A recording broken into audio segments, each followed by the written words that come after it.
The first speaker of the afternoon is Amandine Veber, and she's going to talk about genealogies with recombination in spatial population. Thank you, and thanks to the organizers for inviting me to this very nice conference. And since my travel expenses are paid by the Integer program, who's promoting gender equality in research, I couldn't help having a look at the audience. And I'm pleased to say that the organizer did a very good job in this respect as well. So okay, so as in Alison's talk this morning, we're going to consider a population which has a spatial structure, and the overall aim is to understand how the genetic diversity of this population evolves in time. Okay, so this morning we had several slides of motivations of why we want to consider that and how it is related to trees. I'll speak about this a bit as well. So for the rest of the talk, think about a population of plants. I won't have migration, okay? So think about the population of things that don't move during their lives. So plants or a forest, a field or whatever, okay? And the main feature of a spatially structured population is that when an individual reproduces, it does not necessarily spread its offspring everywhere in the population, but rather in a local neighborhood around it, okay? And so genetic diversity evolves in a local way, at least in the most basic scenario. And that's what we want to understand. So I won't have selection as Alison and Jason had this morning. So I'm going to consider a neutral model where everyone is equally fit, okay? But even when everyone has the same chance to reproduce, the spatial structure has an influence on how genes spread in the population, and that's what we would like to understand. Okay.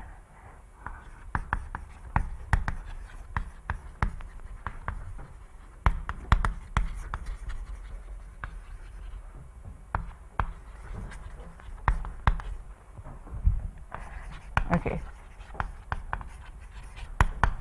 Right.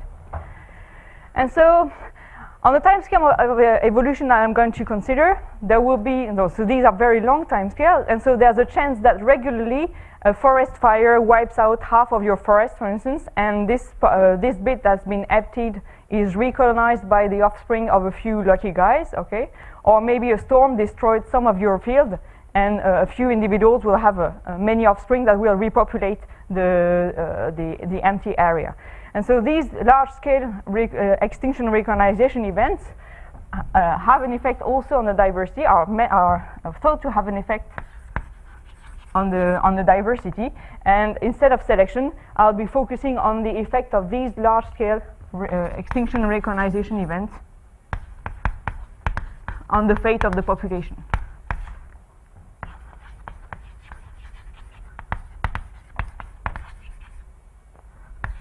Okay.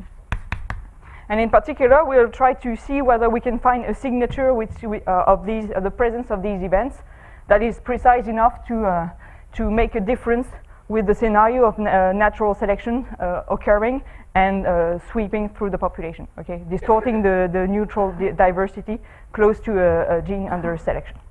So the plan is the following. I'll start with introducing the model that we've been using with Alison for a while now, and that she mentioned this morning. And then we'll look at a particular case, a sort of toy model, where we understand really what the effect of these extinction recognition events is. And in the end, I probably won't have the time to speak about the more statistical works that we've been trying to do, and use these ideas there to try and reconstruct from real data some parameters that sum up the evolution of the population. Okay, so there's a statistical counterpart to what I'm saying here that I won't have the time to develop, but I can discuss later if you're interested. Okay, so first of all, the model that we use.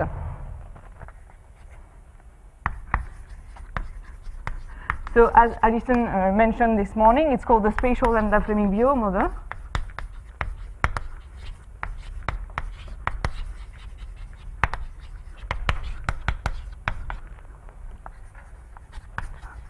Okay, and I'll describe it in a bit more generality than what she does, because I would like you to think about it as a framework rather than a model, right? You can change some pieces. You can use Gaussian kernels instead of balls or whatever, you know, as long as you keep the ID, which is the main feature of this model,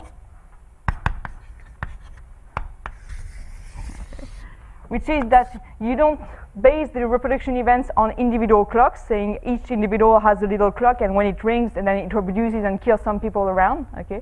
But it's based on a random sequence of reproduction events that hit somewhere in space, and when somewhere in space, when a given area is hit, then something happens, okay?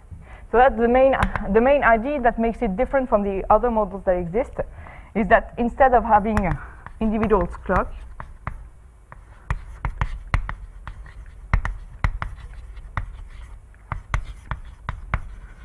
reproductions are based on what will be a Poisson point process of reproduction events. So on a random sequence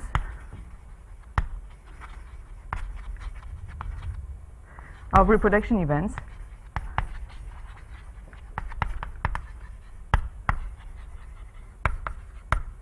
that hit a given area in space.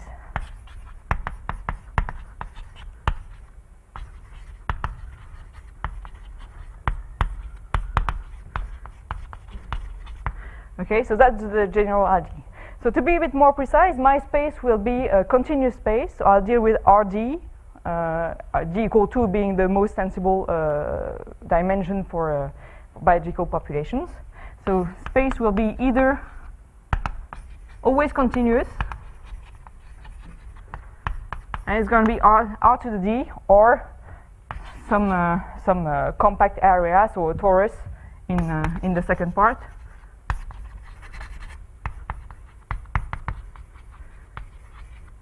Anything with a compact range would work, okay? So continuous space, and I'm going to suppose that my population is homogeneous in space, and there are people everywhere, okay? So homogeneous population.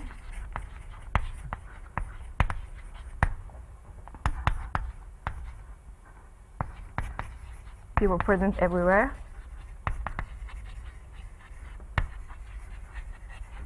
And I suppose that my individuals can be of two types, but that can be generalized, okay? It's just because I'll speak about genealogies later on, so I don't need to be as formal as I could about the alleles of individuals. So think about individuals having type 1 or 0.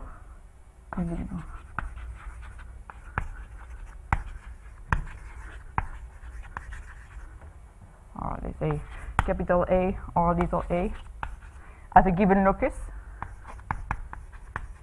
So I'm following a given portion of the genome that I call a locus, okay?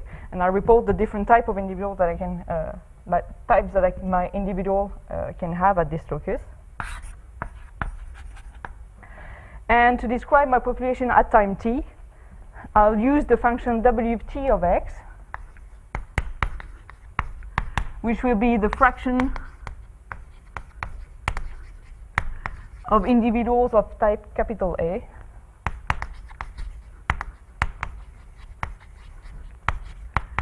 at time t at site x.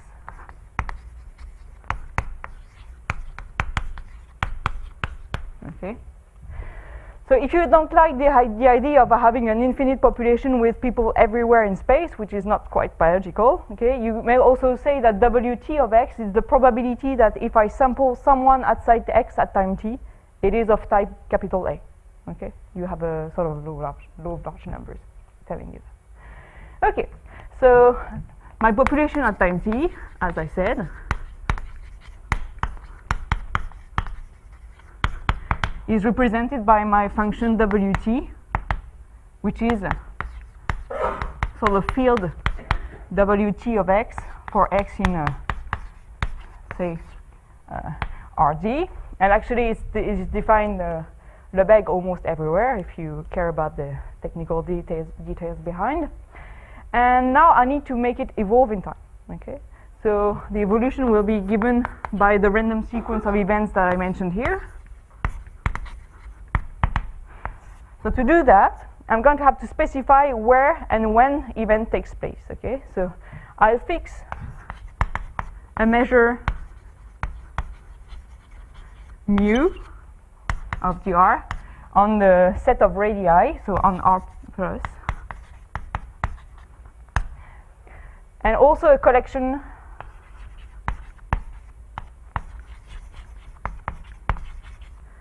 mu R of probability measures indexed by the radius. Okay.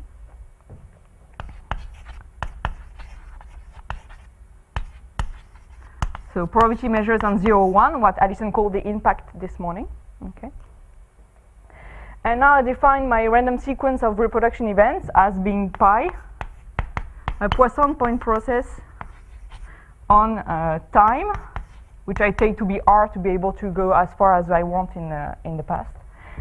So time times space times radii times impact with intensity Lebesgue measure on time and space, and then mu of the R on the radii and nu R of the U on the impact.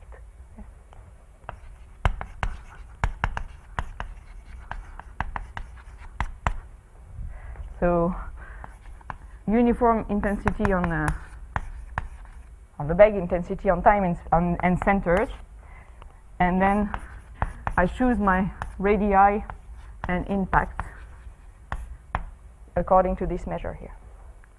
What it means is that you may want to make the impact, so the fraction that will be replaced during the event, depend on the size of the event, with the idea that if you have a small event, it's like a regular reproduction and it doesn't impact a lot of your population. Okay, so you will be rather small for small r's, and on the other hand, if you have a very big event, so covering a very large scale, then it means that it's like a glaciation or a forest fire, for instance, and there you want the impact to be much bigger. So that gives you the latitude of having your impact depend on the radius of the event, of the kind of event that you want to model. Okay, right. And so if I write my Poisson point process of events like these, for I in n, then the evolution is the following. Nothing happens between the times ti, okay, and then if if t, x, r, u is the point of my sequence of reproduction events, then at time t, everything happens in the ball of radius r around x,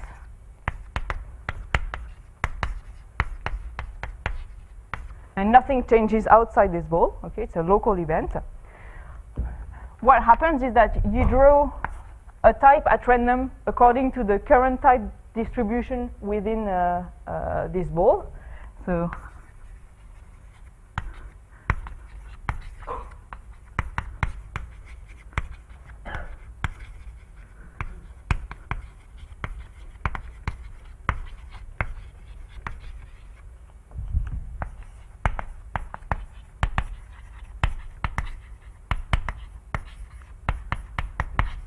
okay, so Alison this morning said you choose a location at random within this ball and then a type according to the type distribution at this location. That's exactly the same. Okay, I'm just binding up 2 steps.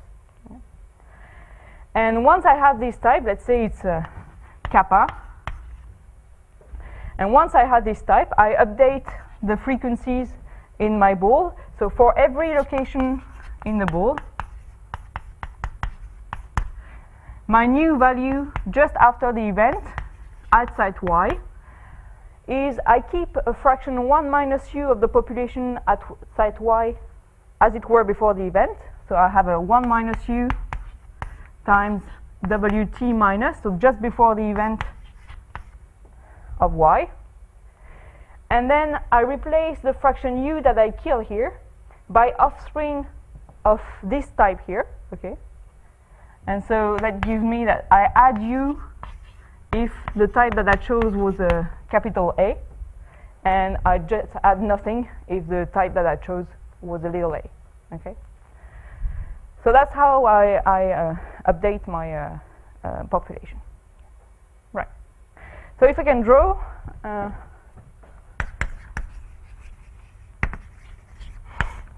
so Alison went 2D this morning, but I'm able to draw only in 1 dimension, so you will have the 1-dimensional picture. So space is here. Okay. And suppose that I start from a configuration where everyone is of type 1 of capital A here, and then suddenly everyone is of type little a on the other side. Okay, so say this is density 1 here and 0 here. Yeah, right. So I start from this configuration, and then my events happen one after the other. The first thing that we can see is that if my event happens here, I sample necessarily a little a individual, and then I kill a fraction of the little a's to replace them by little a's, and so for the frequency of capital A's doesn't change anything. Okay, so the first event that will matter here is the first one to overlap the interface. Okay, and say that it happens there. So my first event, my first meaningful event at least, will be there, let's say, and let's say that, so I choose someone at random from this population, so say I choose it here, for instance. So kappa 1 is capital A, because I chose it in this region, okay? And let's say that U is U1 is a half. So I changed nothing outside the ball, so my frequencies remain the same outside the area of the event. Sorry about that. And then here, I kill a half of my population and I replace them by capital A individuals. So I keep actually a frequency 1 of individuals, of capital A individuals. And here, I kill half of my population of little a's and replace them by capital A's. And so my new frequency of capital A's is a half. Yeah. So after my first event, my new shape of genetic diversity is this one. Okay. Now I let time go, and there comes the second event, I'm saying red. And suppose that it happens here. So it's a tiny one. Again, I choose someone at random within this population, and I have some chance that it is a capital A individual. So again, kappa 2 this time will be capital A. Okay. And let's say that my U2 is 3/4. So just after the event, nothing has changed outside the ball. So my frequency is still the same outside this ball. Okay. And now I kill 3/4 of my little a population and replace them by capital A's. And these one, I kill 3/4 of them and replace them by capital A, but that doesn't change anything. And so eventually my frequency of capital A individual gets a kick. And that's what my frequency distribution looks like after 2 events. Okay? Right? So I could carry on like this, and what you see is that the pattern becomes more and more complicated. You can isolate islands of 1 of capital A's within the little a's, etc. So the pattern gets rather involved very quickly. And so with Alison, Nick, and a few people, among which Nathanael over there, we try to understand what happens on the long run to this kind of interface here. Okay, so that was one kind of questions that you can ask about this model. Okay. Any question up to there about how things happen? Okay. Right. So now I'll change my point of view and say that I sample someone here, let's say, after my events occurred, and I want to trace back where its genes come from. Okay. So I want to go backwards in time and then see where in space the ancestor of this guy were. Okay. So I start after these 2 events, so I trace backwards in time, and I arrive at the red event because it was the later one. And I suppose that this one was in the part produced by, actually I should have sampled it, so it was more obvious. So suppose it was in the fraction of individuals that were created during the event. It means that the parent of this individual here who started at location, let's say zeta psi 1. Okay, so the parent of this guy just before the red event was at this location here, and so if I follow where it was in space during the red event, backwards in time, it jumps from this location where I sampled it to the location of the parent, which is here. Okay, so I see a jump in space. Yeah. Now I carry on. Nothing happens until the green event, which is here, and the parent here is in the fraction replaced during this event. So this means that the parent of this parent, or the grandparent of this one, was this guy here. And since I'm following the ancestral line, I see another jump to the location of this parent here. So my lineage started from there, jumped there at the red event, and then jumped there at the green event. Okay. So that's for one lineage. But I could do the same by sampling another lineage somewhere else. So let's say here. Okay. So lineage number 2, starting at position psi 2. And if I play the same game, then during the red events, it was not in the fraction replaced, and so it stays still. Okay. It's not an offspring of this guy here.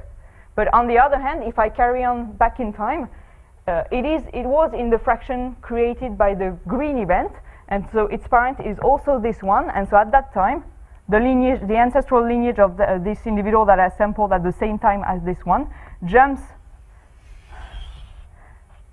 onto the same position, and the two of them merge into one ancestral line. Okay. So doing that, if I follow. So if we follow the ancestral line of a single individual that I sampled today, then I get a jump process, which is actually symmetric. It's a compound Poisson process, symmetric. So if we follow the ancestral line of a single individual,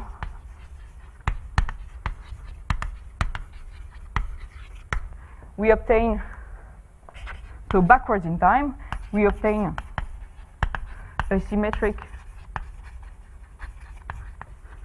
compound Poisson process.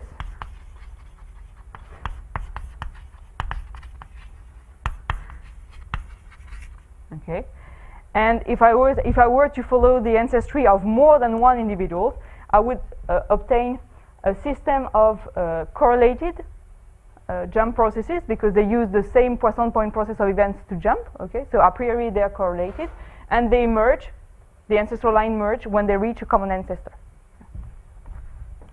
And so the ancestral line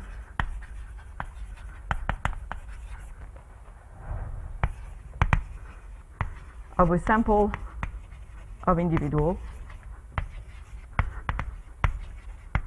form a correlated, at least a priori correlated system of jump processes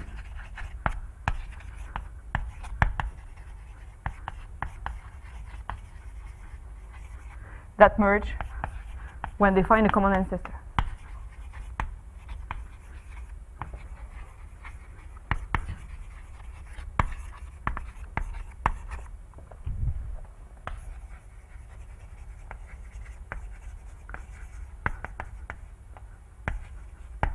So I write it zeta or psi t1 up to psi t nt,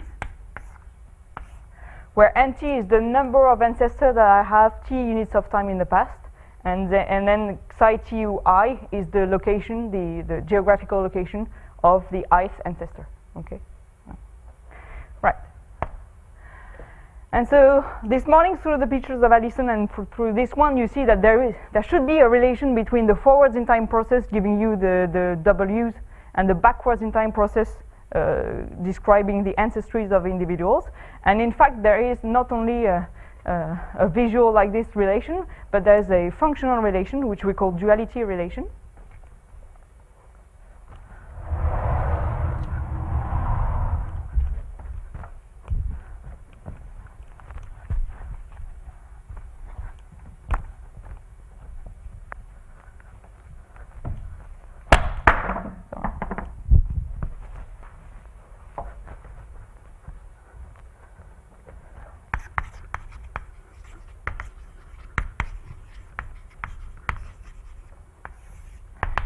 which says that for any k and any sampling kernel, so any function psi from your space to the power k to r, which is continuous and has compact support,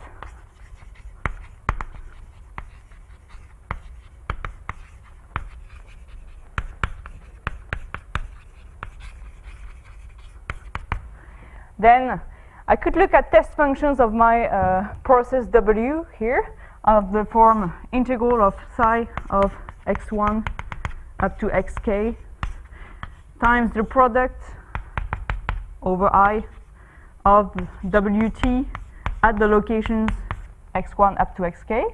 Okay, so this is dx1 dxk.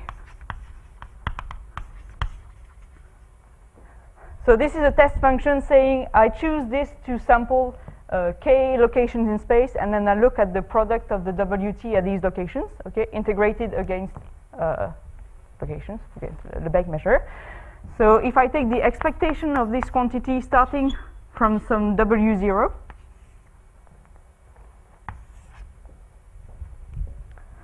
this is the same as taking the integral of this quantity here up to xk of the expectation of my ancestral process starting at one lineage at location xi, where x1, one lineage at location x2, etc., one lineage at location xk, of the product from I from 1 to nt of W0 of psi ti dx1 dxk. Okay. And since this is valid for any psi, Mori, I can write that for Lebesgue almost every vector x1 xk. I can write that this expectation here without the psi is equal to this expectation here.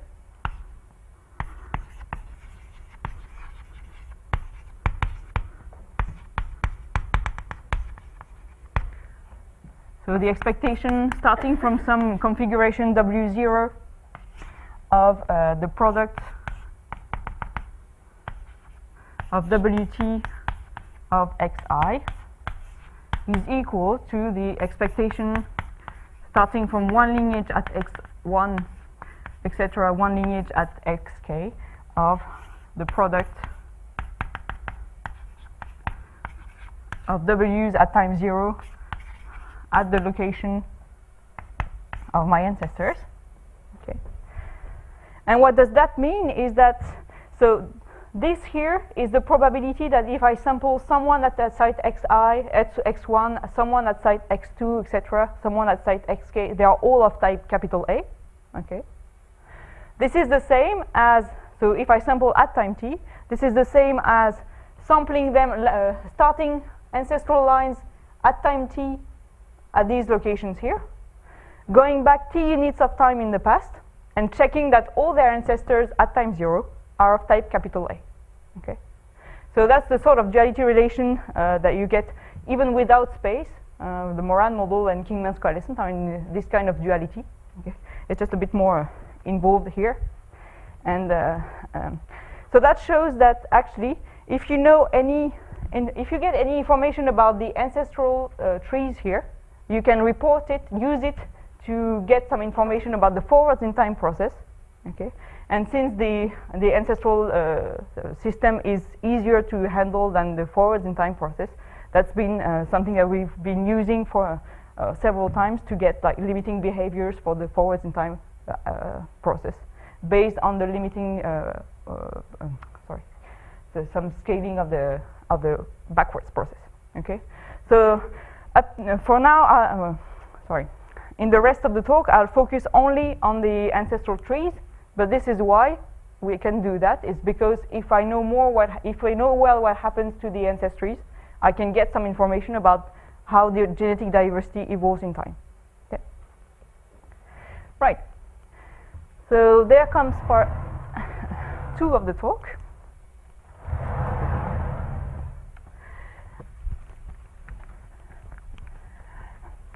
We'll look at a situation where the population is on 2 dimensions and essentially on the torus, but we can do that on R2 as well.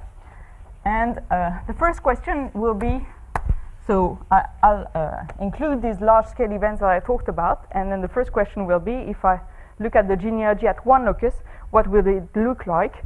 And then later we'll have another locus on the same chromosome, and we'll try to look at the try to find the correlations between the genealogies at these 2 loci. Okay, that's the program. Okay. So 2 sampling for far.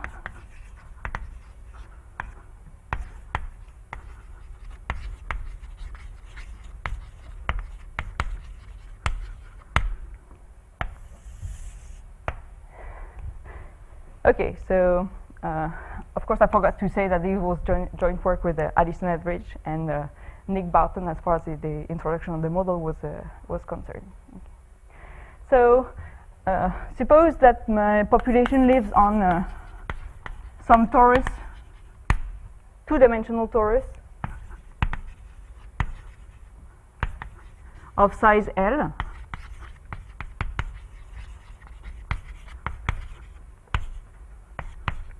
So in 2 dimensions, or on R2,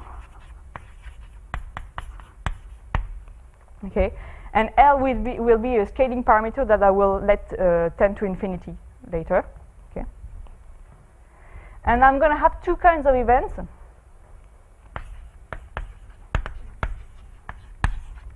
which I should describe here actually. So 2 types of events.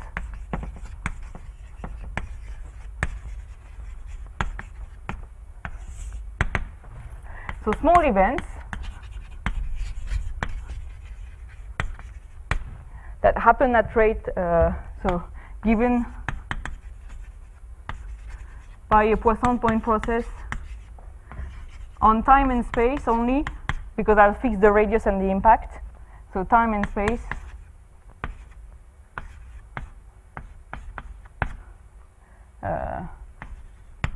with intensity Lebesgue measure.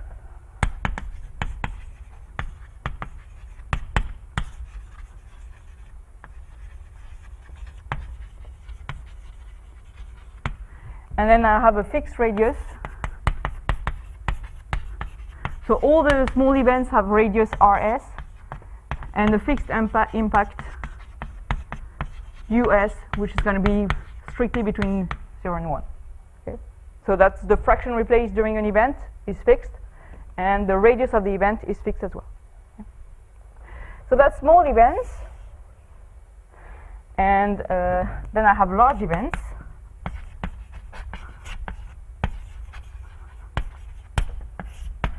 With radius RB times L to the alpha for some alpha between 0 and 1, sorry, strictly. So alpha is fixed, and I consider events that have fixed radius RB times L to the alpha, a fixed impact UB, which is also between 0 and 1. And then the centers and times are given by a Poisson point process with the same intensity.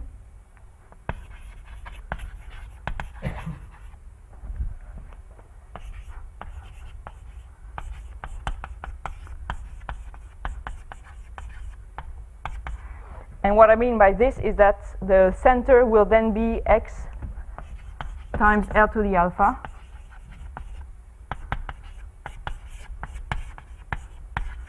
And with radius RB L to the alpha, okay? And I forgot 1 over rho L here. So the intensity of the large events will have the form 1 over some quantity that will tend to infinity. So a small, something that tends to 0 times Lebesgue measure.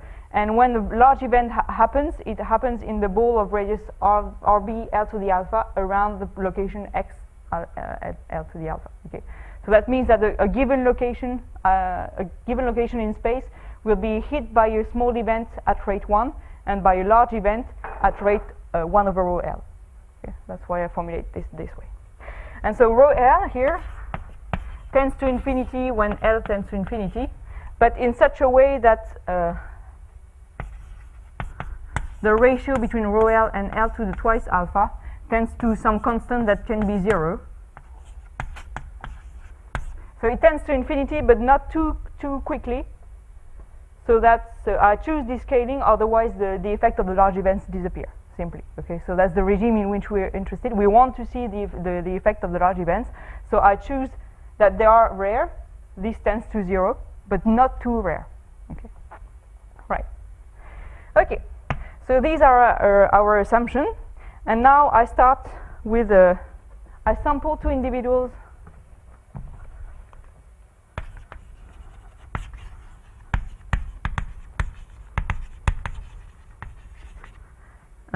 with types capital A and little a respectively at a first locus.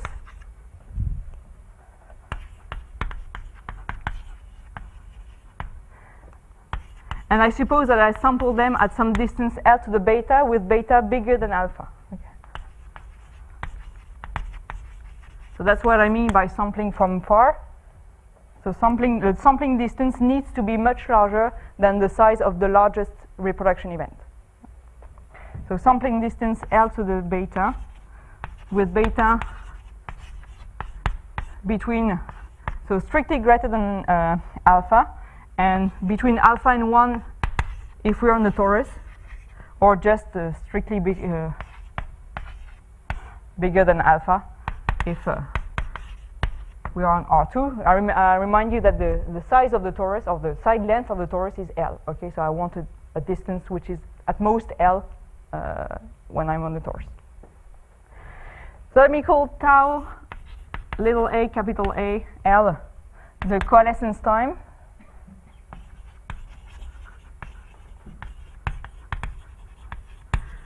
of the 2 individuals of the 2 ancestral lines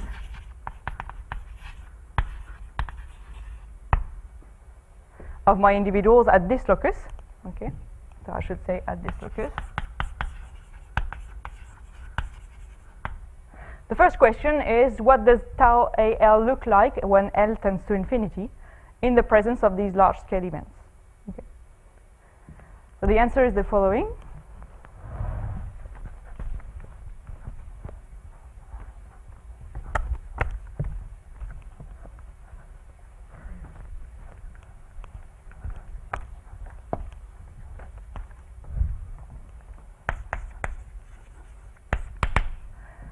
As L tends to infinity, so this, the limit, so for every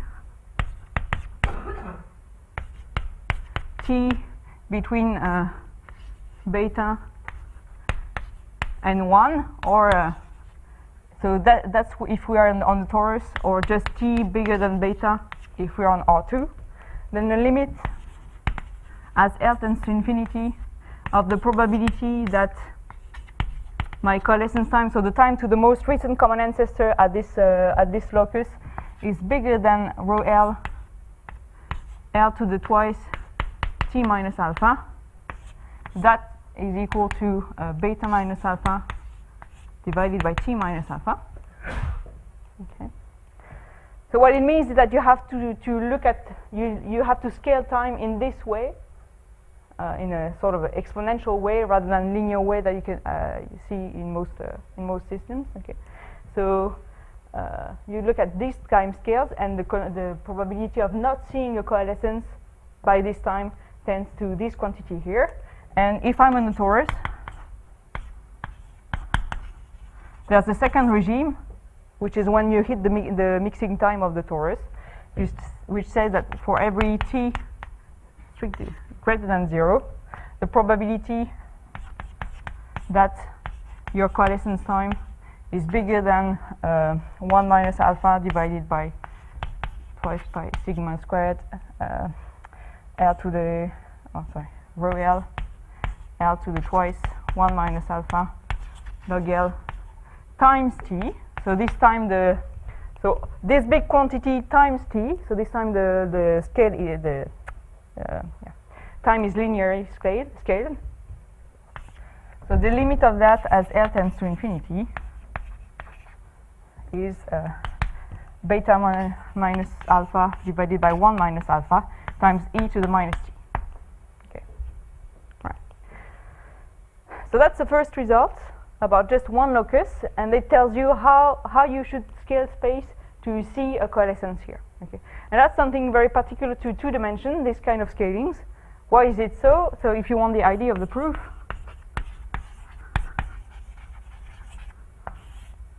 so just consider the big events. Here I told you that because of the big events, a lineage will jump at distance L to the alpha at a rate which is 1 over rho L. And so you want to scale time by rho L, accelerate time by rho L, and divide space by L to the alpha to get a process that jumps at rate 1 at a distance of order 1. Okay? So if you scale, so if you consider, instead of the size that I had here, if you consider x1t or xit, let's say, which is your location at time rho L t and divided by L to the twice alpha, L to the alpha. If you look at this process instead, what you get is a process that jumps at rate 1, at rate order 1 to a distance order 1.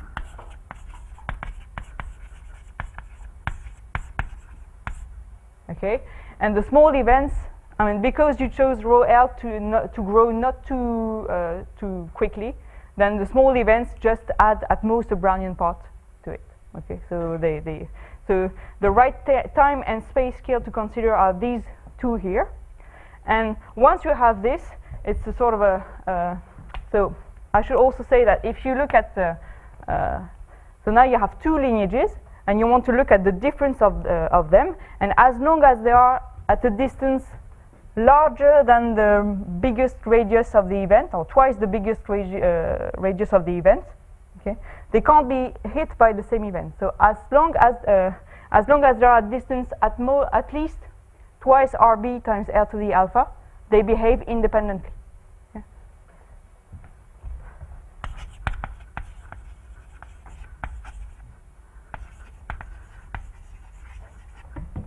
They can't be hit by the same event, and so that's the property of Poisson point process, that the jumps they will experience are independent.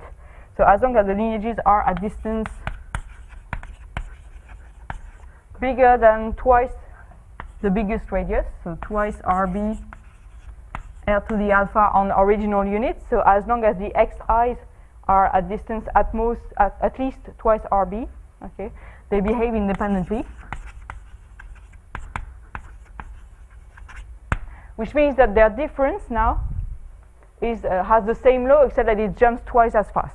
Okay, and so it's now it's a standard result for 2-dimensional random walks, that if you replace the coalescence time here by the first time at which they come at distance twice RB, this asymptotic will hold. Okay, so the result, the proposition holds if we replace the coalescence time by the meeting time at distance twice RB L to the alpha.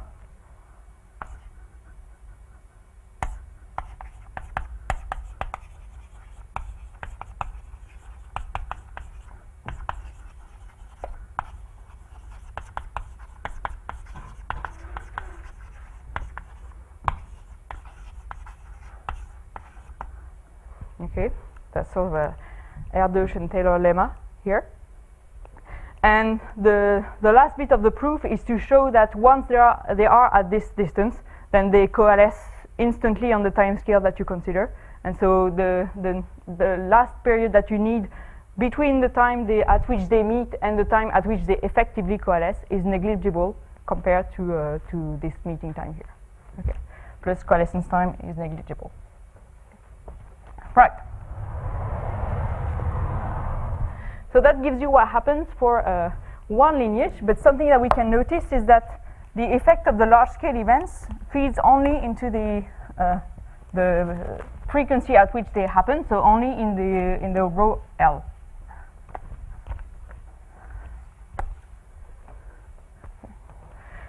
So if I interpret the proposition that I have here, is that the effect of the large-scale events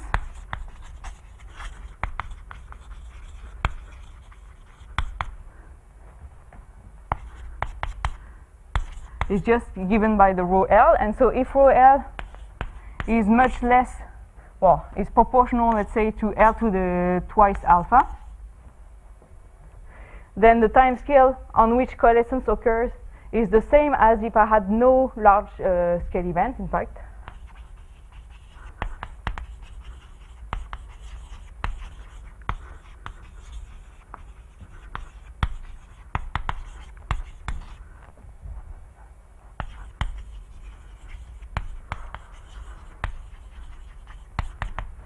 So it's going to be more difficult to detect them. And on the other hand, if rho L grows to infinity much more slowly than L to the twice alpha, the time scale of coalescence, so the mean, the time scale of coalescence is rho L, so L to the is much less than L to the twice t.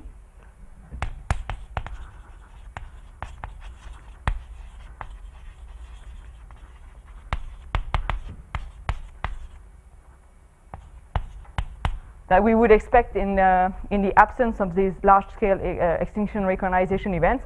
And so it means that the primary effect of sufficiently recurrent large-scale events is to shorten the genealogies, and so to decrease the genetic diversity. Okay. So effect of large-scale events is to shorten the genealogies,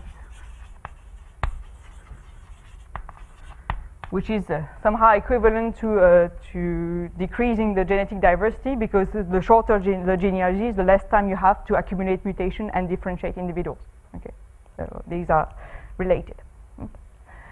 So, okay, but Alison showed this morning that it was also the effect of natural selection, because you have one winner and which reproduces more quickly than the others, and so genealogies tend to be shorter under a selective sweep as well.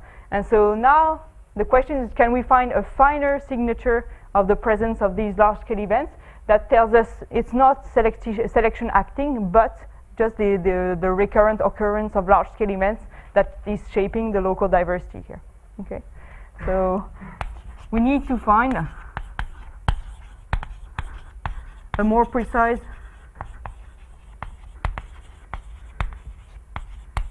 signature of large-scale events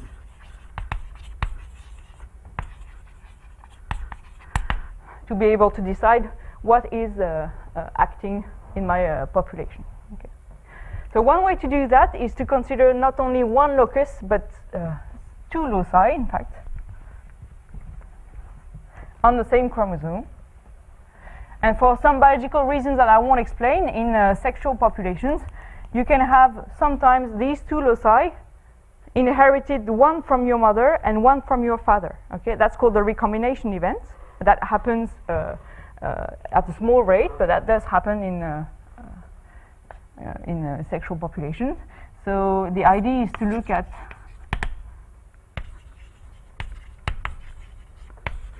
two loci on the same chromosome.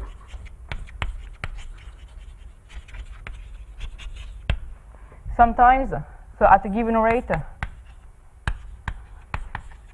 with the probability, let's say,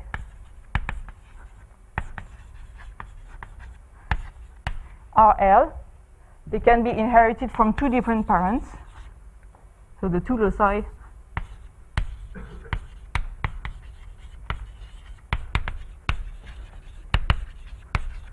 from two different parents.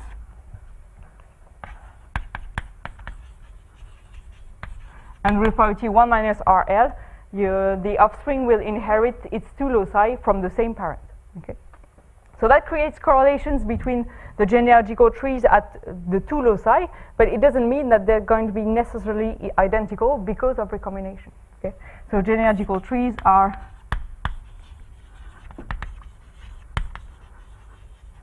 at these two loci are correlated, but not necessarily identical.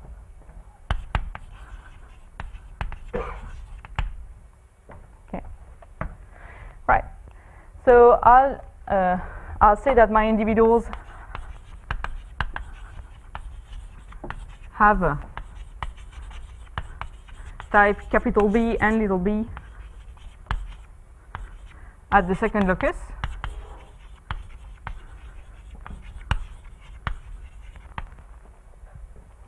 And I call tau b, little b, L the coalescence time at this locus. And now the question is what are the correlations between tau b and tau a somehow? Okay. So you might have noticed that I have only one parent in my reproduction events. So if I want to inherit my two different loci from two different parents, I need to change a bit the model. Okay, and so the modification that I do to my model is say that during small events only, instead of having one parent, I have a random number of parents. Okay.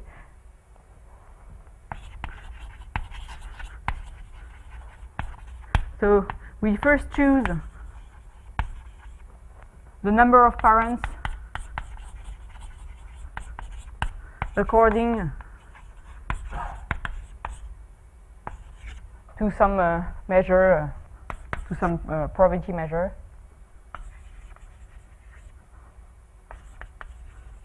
Lambda, let's say lambda s, okay, and there will be always at least two parents. And now instead of having a fraction 1 minus u that remains constant, or that is not killed by the event, and then the fraction u replaced by offspring of my parents, I'll say that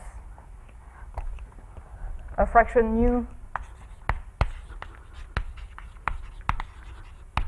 so us of the population is not affected.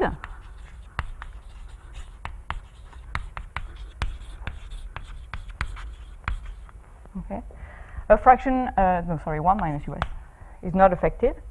A fraction us is replaced, so us 1 minus RL is replaced by offspring that are non-recombinant.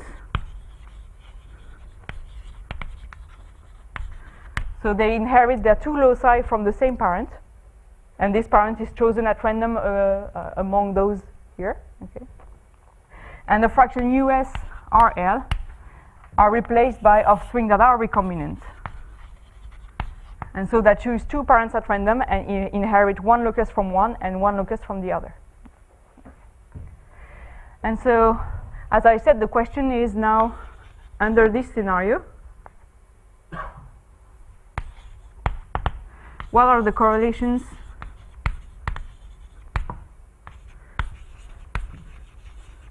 between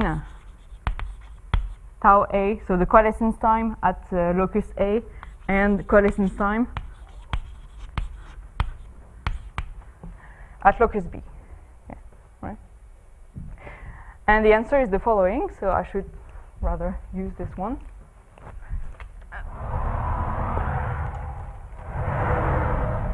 It's going to be quicker. So if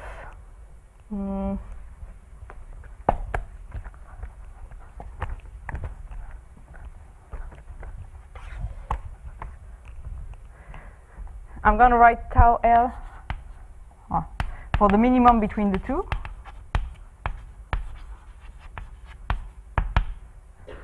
And so the first result is the following. So if the lim sup as L tends to infinity of the log of 1 plus log rho L divided by RL rho L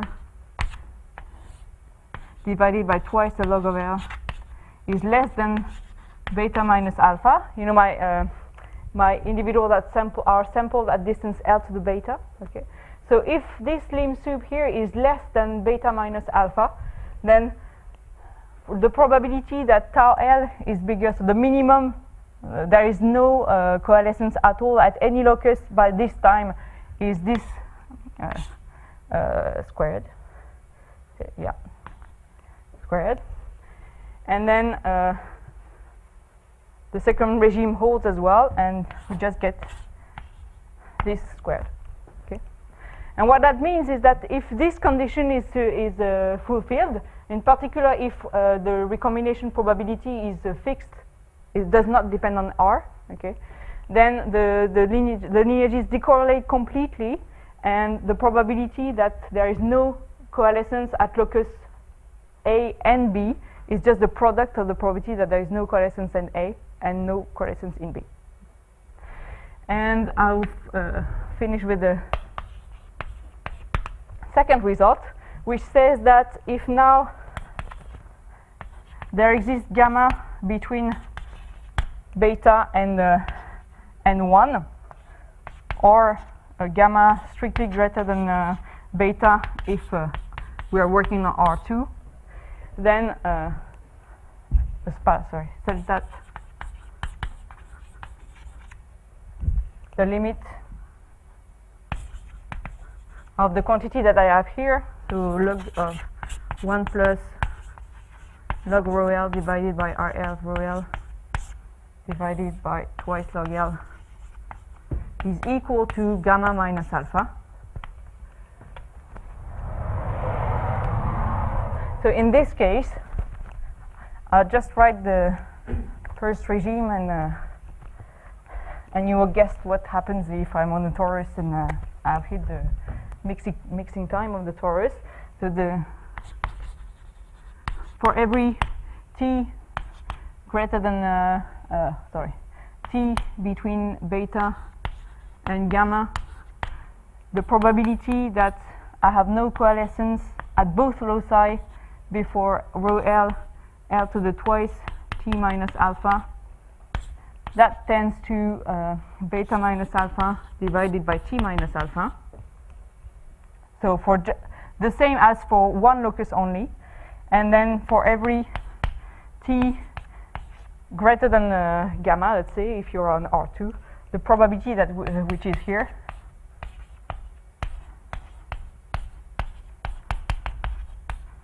tends to beta minus alpha divided by gamma minus alpha, and then times gamma minus alpha divided by t minus alpha squared. And what it means is that up to the time scale rho L to the twice gamma minus alpha, the two lineages or the two ancestries are fully correlated, and conditionally on not having coalesced by this time, they decorrelate asymptotically, and you have a completely independent system of lineages. Okay, so that's one footprint of the large event. You must find sort of a sampling distance above which you see a complete decorrelation between your ancestries at two loci, and below which you see a partial correlation that has this form here, and that's very far from something that we can use with real data at the moment, but there's hope that one day will. Okay, and I'll stop here.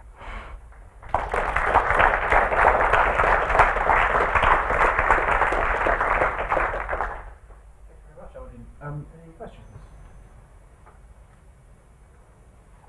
Yeah.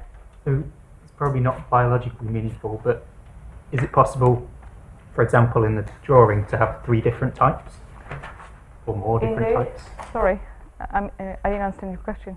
So you only had big A and small a, but Yep. if I have type 1, type 2, and type 3, Well, you can generalize it to a time space which could be the interval 0, 1, or any compact time space actually.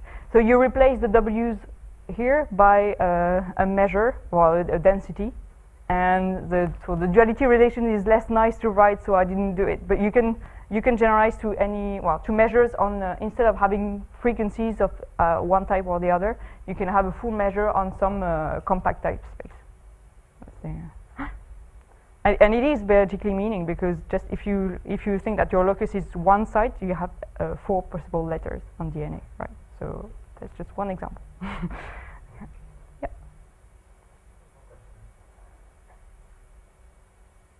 I'm just curious whether there's any example where you can actually specify a stationary measure on space for these dynamics. This one? Yeah. Well, if you don't do any rescaling, I guess there will be a stationary measure. I mean, just to, I mean, it's not just 1 or 0. which is not just 1 or 0. Well, no, I was about to say something stupid. So you locally you have, so if your impact is fixed, I think you'll always go to 1 or 0, but you will have areas of 1 and areas of 0, so they might be stationary in some sense. We haven't thought about that, but well, yeah, no, okay, well, but there must be regimes where you can reach the stationary distribution. It's just that if you let enough time go. 3 dimensions are high in all stationary distribution. Yeah, okay, I was thinking about 2-dimensional or 1 dimension, Need but mutation. and if you add mutations, indeed. You have mutation.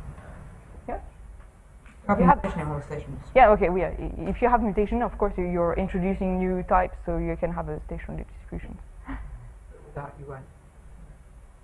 In 1 and 2 dimensions, you're always going to 0 and 1, because locally the 2 lineages cannot escape each other, so they are bound to coalesce at some point, which means that if you don't have mutation, they are bound to have the same type after long enough. So as long as they can't escape each other, you will have just 0-1 patterns, if any, stationary. Any more questions, Amandine? Okay, well, we'll start to go at past, but let's thank Amandine very much again.